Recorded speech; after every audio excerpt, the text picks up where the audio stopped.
Hi, welcome to another edition of This Issue.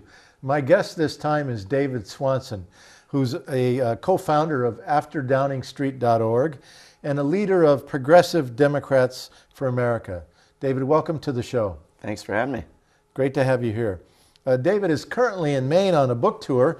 He has a brand new book out called Daybreak, Undoing the Imperial Presidency and Forming a More Perfect Union. First, tell us a bit about yourself, David. Where do you live?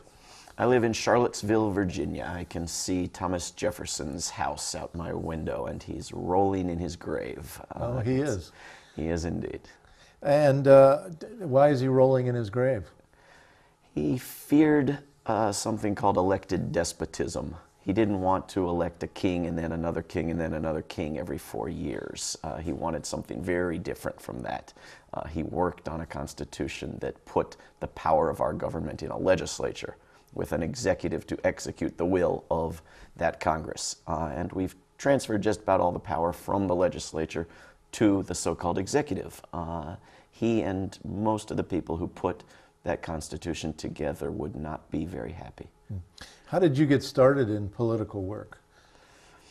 I don't know, pretty gradually, not some one traumatic childhood incident, but I was attending graduate school there at the University of Virginia, studying philosophy, and I got involved in a living wage campaign. I thought that the people emptying the trash cans while we're sitting there studying philosophy shouldn't have to work a second and third job when they get home.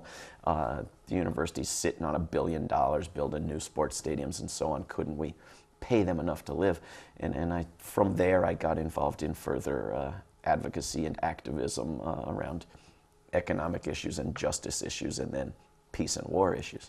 Now, I said earlier that you were a founder of AfterDowningstreet.org. What is After Downing Street? Tell us what that's all about. It means that in May of 2005, some documents came out called the Downing Street Minutes and the Downing Street Memos that were at that point some of the strongest, most authoritative pieces of evidence that, as we all knew at that point, we were lied into an unnecessary war in Iraq. And so we said, well, we need a coalition, we need a campaign. We'll call it After Downing Street. After this has happened, we need to end these wars. We need to hold the people who lied us into a war accountable. And so we've been exposing and promoting further pieces of evidence and angles through which we might get some accountability. Tell us more about your book, Daybreak. Tell us a bit about what it's all about.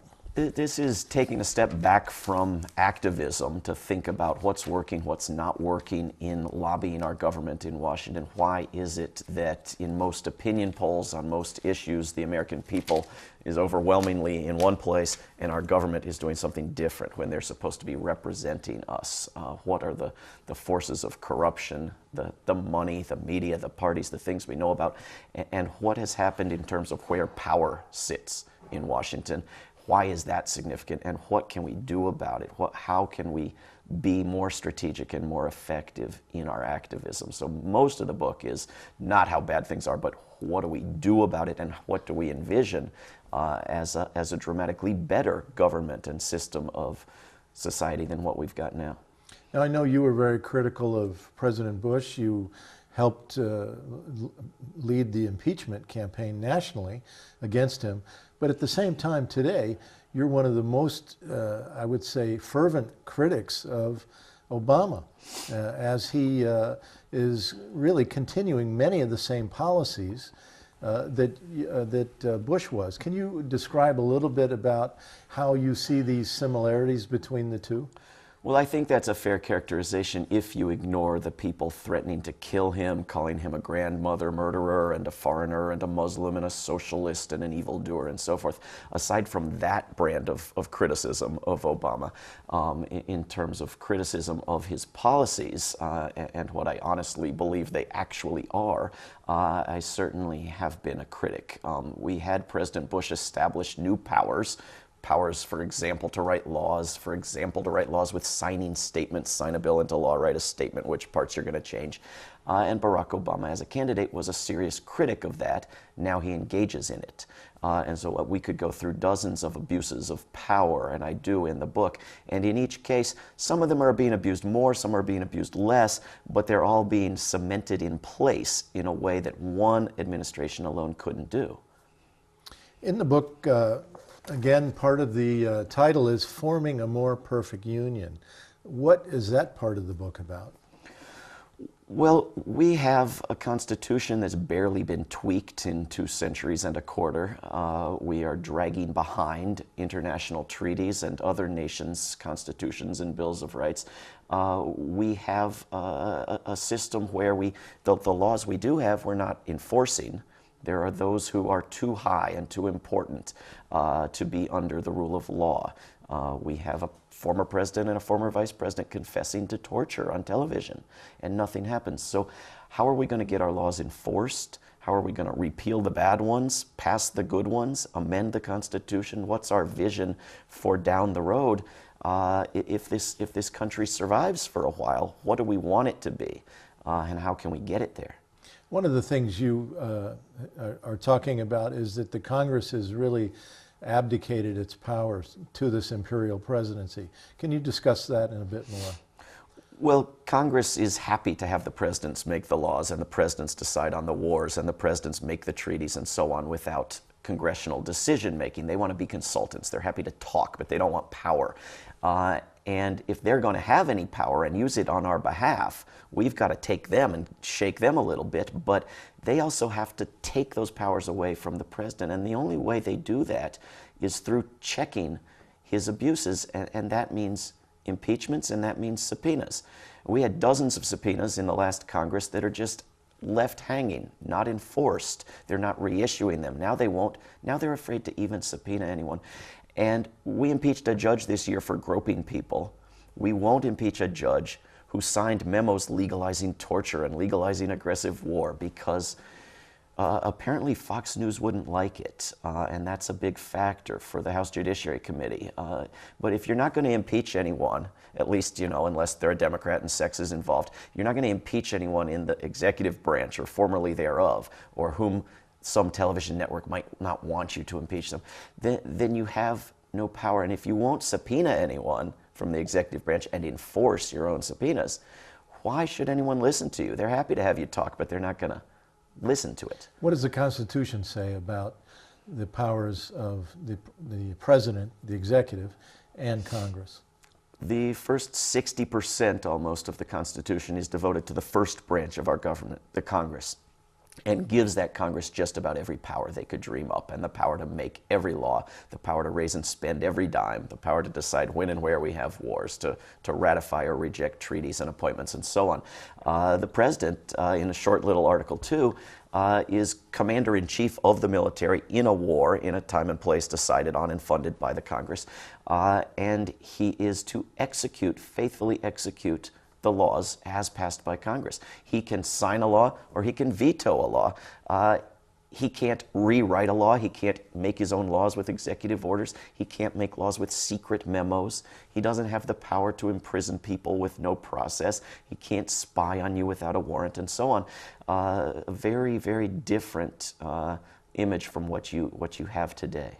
Now, as I recall, correct me if I'm wrong, please, when the Democrats retook the Congress and the Senate, they promised big changes. And when they retook the presidency with Obama, they promised big changes, that they were going to roll back some of these egregious things that the Bush and the Republicans had done.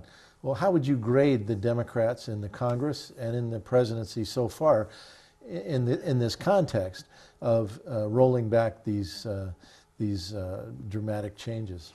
Somewhere below zero. Certainly, failing doesn't cover it. But I think it's a lot more relevant to have that discussion about Congress, because it's just not predictable. It's just not expectable that a president would voluntarily give back powers. You know, Barack Obama has been given vastly more powers than perhaps anybody on earth, but to expect him to give them back is a little bit dreamy, you know. But to insist that Congress take them back, and to insist that Congress do the things we elect it to do, we have an absolute moral responsibility to force that to happen. And it's the most likely thing, uphill fight as it may be, by which we take control of our country.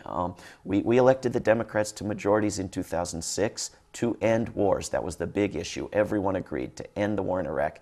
Immediately in 2007, we have a debate on whether to escalate it.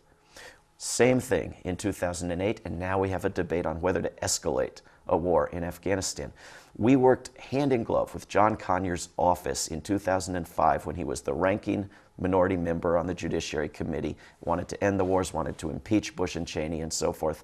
Come 2006 election, 2007, we're sitting in his office and being arrested, taken to jail, and he's telling us Fox News wouldn't like it.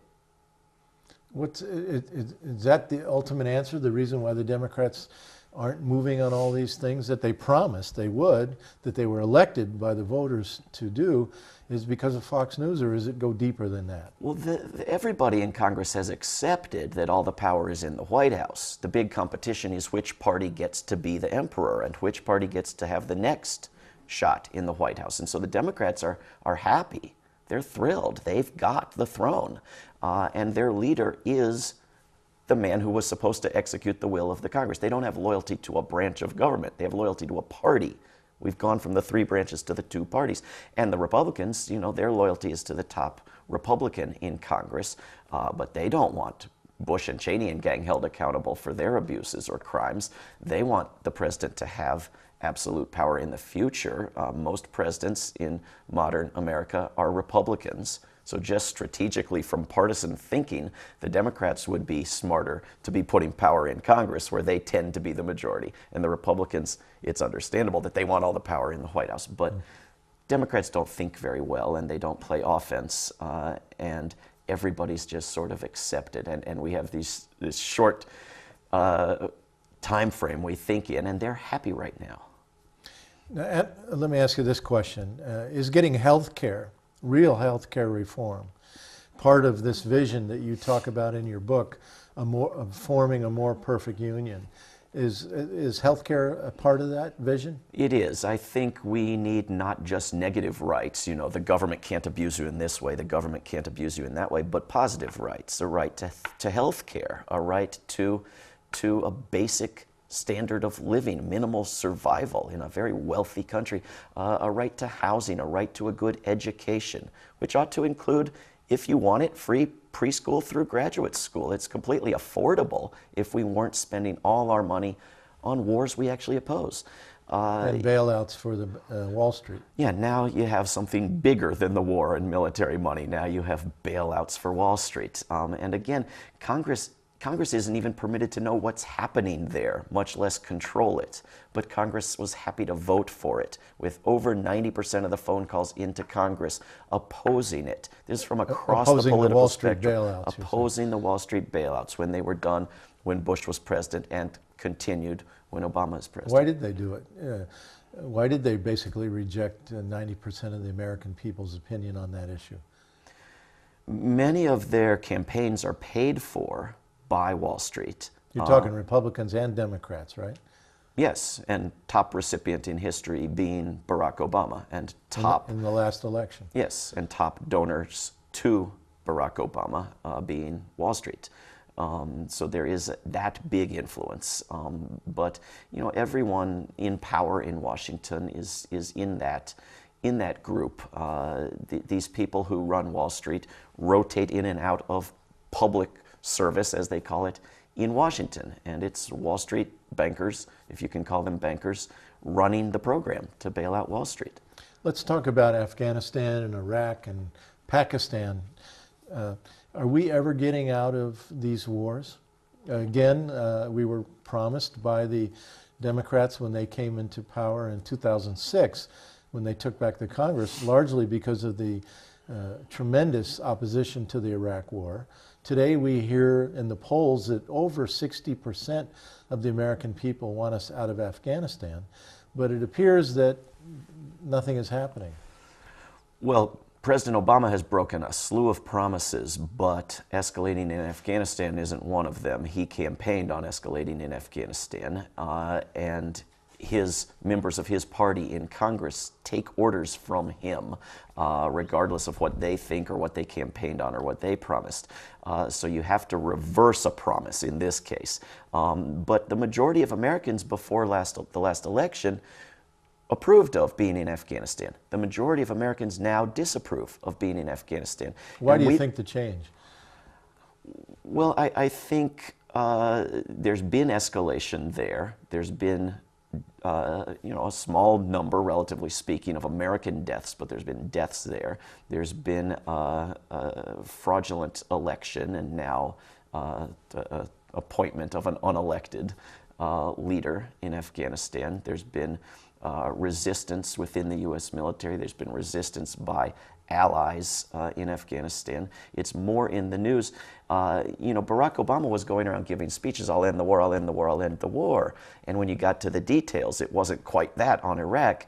But the fact that he was going to enlarge the military and escalate in Afghanistan was much less well known, where now Afghanistan is the focus of all the media attention, and everyone assumes that everything has just been settled in Iraq, which is a very dangerous assumption.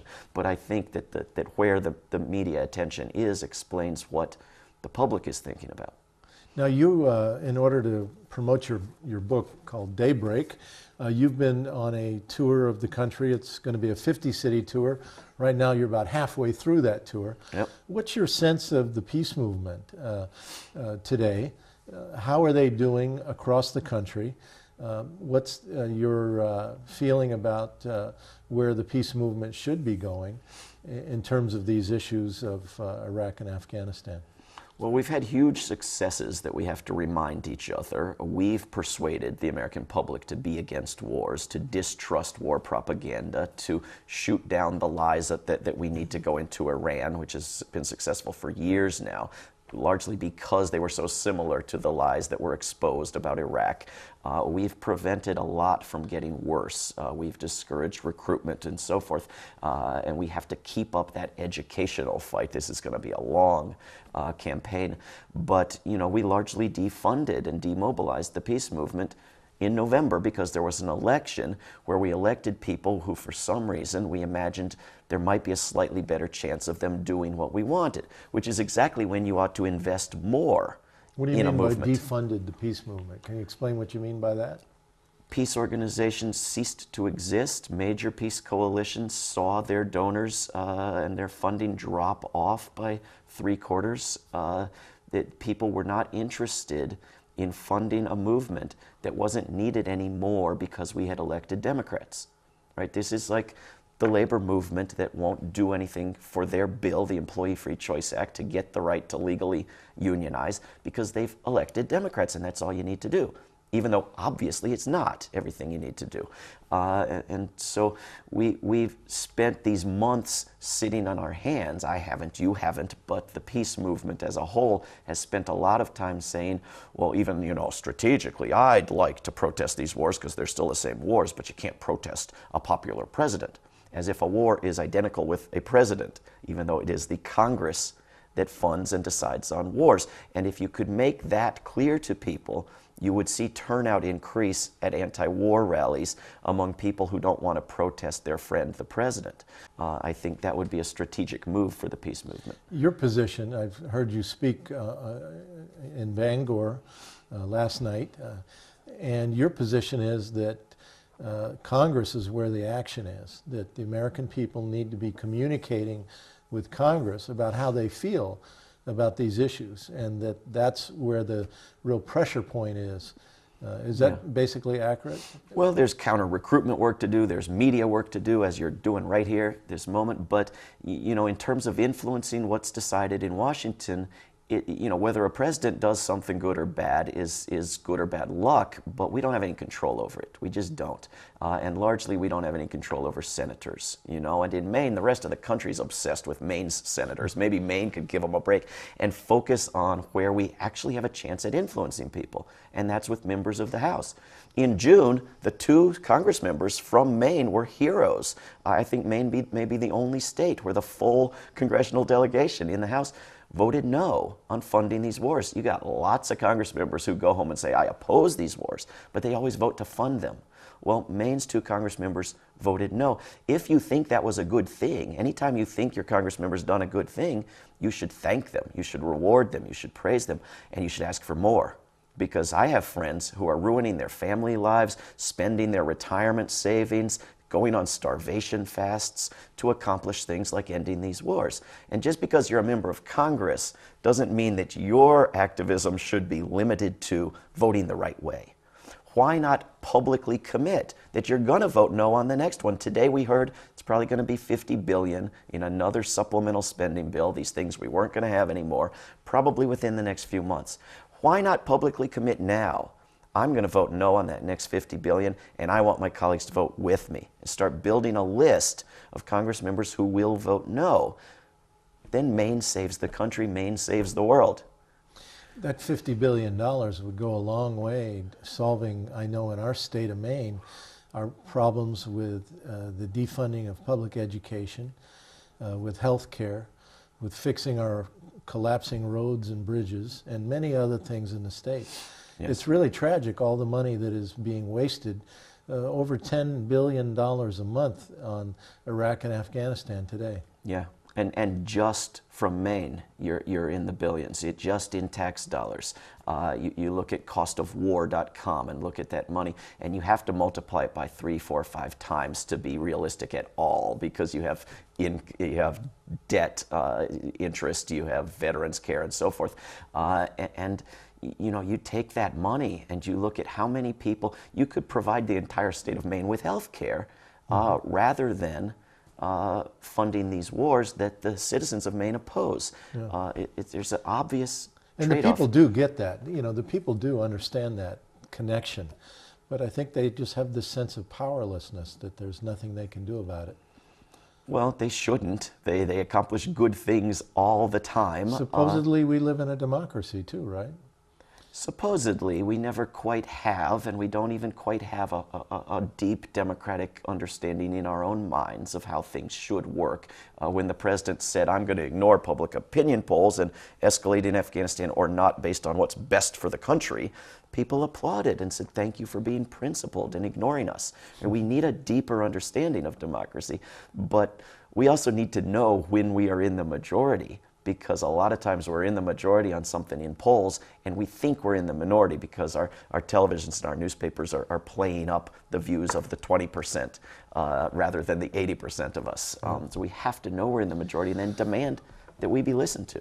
As we taped this show, just yesterday we learned about Fort Hood, Texas, a Army major, psychiatrist, I understand, killed 13 people and wounded maybe 30 or so. Can you talk about that and generally your feelings about that and as sort of the real collateral damage, if you will, or another form of the collateral damage of these wars? Well, the president is outraged at the violence, and yet this is not unique violence. We are imposing violence around the world. We are the greatest purveyors of violence. It just doesn't always impact Americans in America. Those are the words of Martin Luther King, correct? Indeed, indeed. Yeah. Talking about Vietnam. In a very similar time to Afghanistan in Vietnam. And I've been down there to do a fundraiser for the Under the Hood Cafe. Go to Under the Hood Cafe, their website. This is a cafe right next to Fort Hood that has saved veterans' lives. People have come in there suicidal and they've been told, you have a choice. You don't have to follow illegal orders. In fact, you have an obligation not to. We can help you. This is a cafe run by the peace movement outside the base? Run by veterans outside the base, similar to cafes that were around military bases when the Vietnam War was going on. In fact, a reincarnation of one from that generation. And you know, these soldiers are very, very troubled. And I don't know the details, but if this man was a psychiatrist who was counseling soldiers coming back from Iraq and Afghanistan, as he was, and those soldiers' troubles made him so troubled that he went and killed people in resistance to himself being sent to Afghanistan. You know, it's incredibly disturbing. When he should have understood, we should have reached him, we should have made clear to him that he had nonviolent options, that he didn't have to kill his brothers and sisters on the base, that he could have been more effective in resisting a war. Instead, he's given our cable news shows an excuse to denounce Muslims because his name sounds Muslim. It's not clear to me whether he was Muslim or not. His forms said no religious preference, but apparently when something like this happens and his name sounds Muslim, the explanation is that Muslims kill people. Whereas obviously, you know, in shopping malls and restaurants across the country, wherever Muslims work, they're shooting everybody up, right? No, it's in a military base. But that's not even relevant to the story that we're given on most of our television shows, unlike this one. On the way to the studio today, I'm listening to right-wing radio talk about this situation, and basically they're saying that Al-Qaeda has infiltrated the U.S. military, right, and that this was a Al-Qaeda-like operation. Right. What do you think of that? I think it's nonsense. I think it's baseless. I think they can't possibly know anything about this man's motivations and the probability that this man who's never served abroad, who was born in Virginia, where I grew up, that he's a member of Al-Qaeda is just quite a fantastical stretch for obvious political purposes. Just yesterday I was reading an article about U.S. Army troops stationed in South Korea. The article said that the troops there who have been to Iraq and Afghanistan many times, they volunteered to go to Korea because their families would be able to come and be with them there. And they are now going to be sent back to Iraq or Afghanistan from Korea, and they're very upset. They're livid, right, saying, you know, we saw this as an opportunity to take a break, bring our families here, spend 2 or 3 years together, and now we're going back to Iraq and Afghanistan. It appears that there's a revolt brewing within the military because these guys are just literally worn out, both physically and emotionally, with these 2 wars going on. Indeed, and the comments you see from these veterans and from these new recruits, including from Fort Hood, are that we don't know what the purpose is. We don't know why we're being put in Afghanistan or Iraq. And these counselors understand that if these troops don't know what the purpose is, they're not going to be happy and they're not going to stay sane in this process of risking their lives and killing other people, which is incredibly traumatic, no matter whether you're a member of the military or not. They ought to understand that they have the right and they have the obligation to say no to an illegal order. And there are those who have done so, including from Fort Hood. And some have had no penalty, and some have spent months behind bars, and some are spending months behind bars, maybe years behind bars. But they have a moral responsibility to do that, and it's going to be far more effective and useful for everyone than shooting people up.